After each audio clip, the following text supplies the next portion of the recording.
Halo Sobat Ime, gimana kabar kalian? Sudah hari Sabtu aja lagi nih.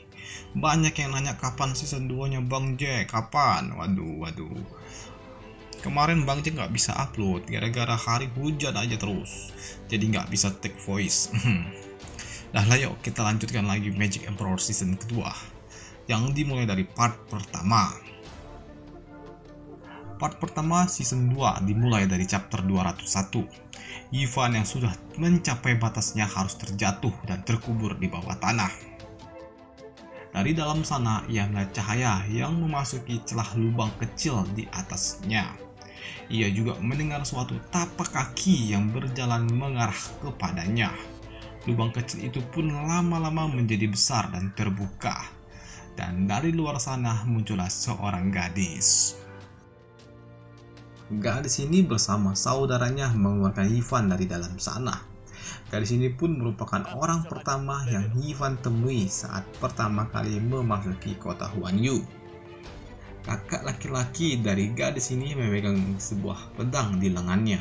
Ia pun sambil berteriak menanyakan di mana Songyu berada dan apa yang telah engkau lakukan kepadanya. Dalam kondisi terduduk di bawah pohon, Ivan pun mengatakan kalau ia telah membunuhnya. Bukan hanya Songyu, ia juga membunuh kakak perempuannya. Mendengar itu membuat lelaki ini marah dan kehilangan akal. Ia yang sudah kemakan emosi ingin segera menebas Ivan dengan pedang yang ada di lengannya. Tapi hal itu pun dihentikan oleh gadis ini. Gadis ini yang merupakan adiknya tidak mengizinkan kakaknya untuk membunuh Ivan dalam keadaan seperti ini. Ia juga mengatakan, apakah engkau lupa kalau Ivan telah menyelamatkan mereka beberapa waktu lalu? Selain itu, jika engkau membunuh dalam kondisi yang seperti ini, berarti ia hanya memanfaatkan situasi dan hanya untuk membalaskan dendam. Gadis kecil ini yang mencoba membela Ivan tiba-tiba didorong oleh seseorang. Orang itu adalah Dandan. Dandan mengatakan, kau sangat berani mengacungkan pedang terhadap suamiku. Ivan yang memang sangat kesal kalau dipanggil suami, ia pun menatap tajam terhadap Dandan dan mengatakan, menyingkirlah. Pria ini yang sudah kehilangan emosi kini menolak dan tidak ingin membunuh Ivan. Ia pun mengatakan kalau saudaranya itu, si Songyu, benar-benar tidak beruntung karena harus bertemu dengan iblis sepertimu. Ia yang sedang berbincang-bincang tiba-tiba mendapatkan suatu serangan dari samping wajahnya. Serangan itu pun cukup kuat untuk menghancurkan pohon yang ada di belakangnya. Serangan itu ternyata berasal dari Ivan yang menggunakan baby blood-nya. Ivan pun mengatakan kalau hidupnya hanya berada di tangannya. Saat ini Ivan memang terluka, namun jika hanya kroco-kroco, hal itu pun tidak menjadi suatu ancaman untuk dirinya yang sekarang. Dandan si istri idaman, ia pun membantu Ivan untuk berdiri dan ingin memindahkan Ivan ke tempat yang lebih baik untuk beristirahat. Tapi tiba-tiba Ivan pun mengatakan kalau ada seseorang yang akan mendekat. Orang itu memiliki aura serta tekanan yang cukup kuat. Dari balik semak-semak tiba-tiba muncullah seseorang. Dan orang itu adalah peserta lomba dari festival yang ada di kota Huanyu. Pria tua ini melihat dan menganalisa kalau Ivan saat ini dalam kondisi yang menyedihkan dan membutuhkan waktu mungkin sekitar 1 bulan untuk dapat berjalan normal. Hal itu pun membuat pria tua ini memberikan Ivan sebuah pil roh tingkat 6. Ivan yang menerimanya pun ia langsung memakannya. Dan benar saja, kini tubuh Ivan pun mendapatkan suatu energi yang cukup banyak dan ia merasakan kehangatan dari dalam tubuhnya.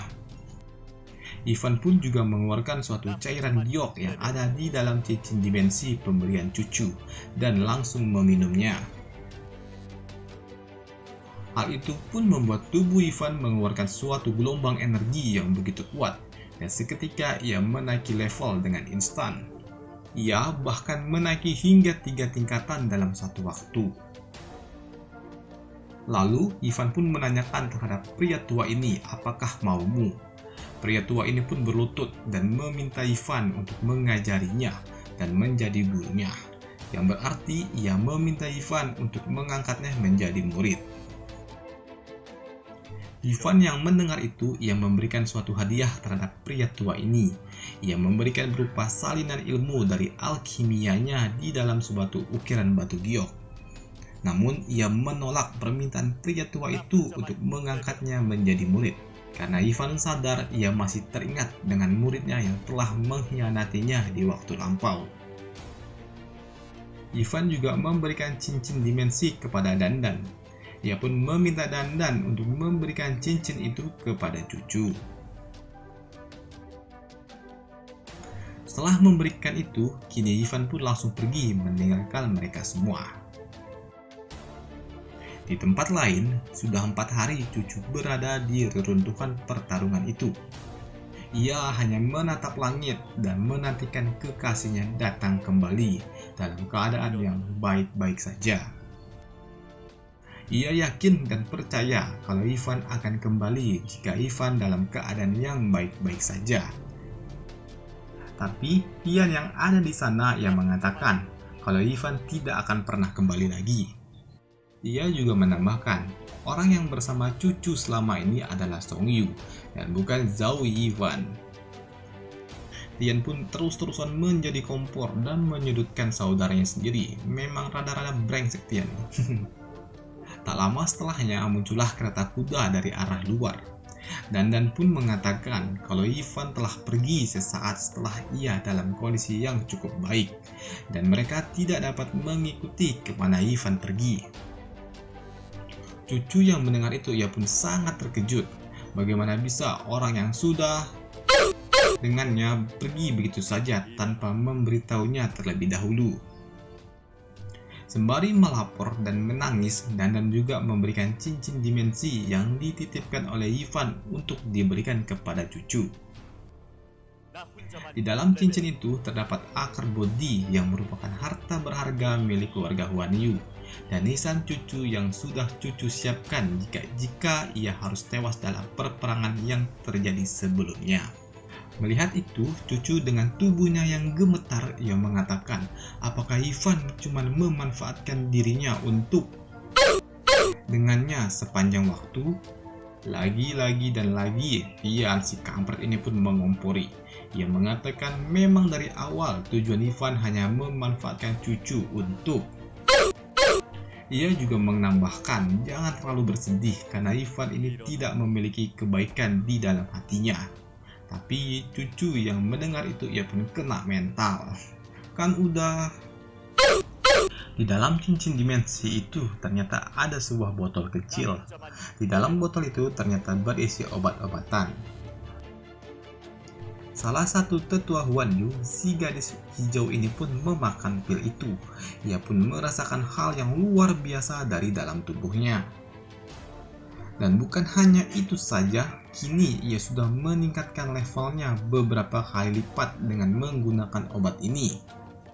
Tak sampai di sana saja, ternyata ada sesuatu yang membuatnya tercengang, yaitu kini semua racun yang ada di dalam tubuhnya telah menghilang.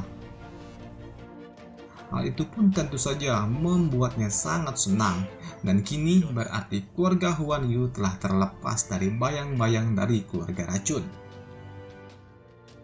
Cucu yang melihat itu, ia pun kini merasakan memiliki hutang terhadap Ivan. Dengan alasan hutang budi itulah ia yakin ia akan kembali bertemu dengan Ivan untuk membalaskan budinya. Dan kini kota Huan Yu diselimuti dengan hawa bahagia. Tak jauh dari sana ada seseorang yang sedang intip-intip, dan dia adalah Ivan. Melihat semua dalam keadaan baik-baik saja, kini pun Ivan dapat pergi dengan hati yang sangat tenang.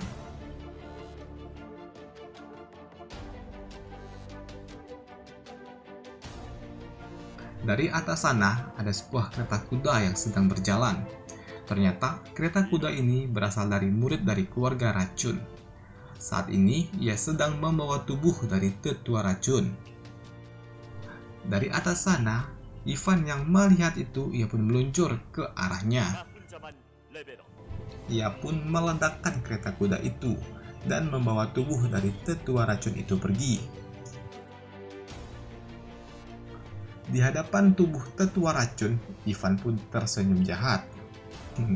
Dia pun mengeluarkan ulat sutra darah dan memasukkannya ke dalam tubuh tetua racun itu. Ia juga menggunakan gelombang suara ke arah tubuh itu yang membuat tetua racun kembali sadar. Dan selesai part pertama season kedua, dan kita akan membahas lanjutannya di part kedua season 2 yang akan dibahas esok siang atau sore.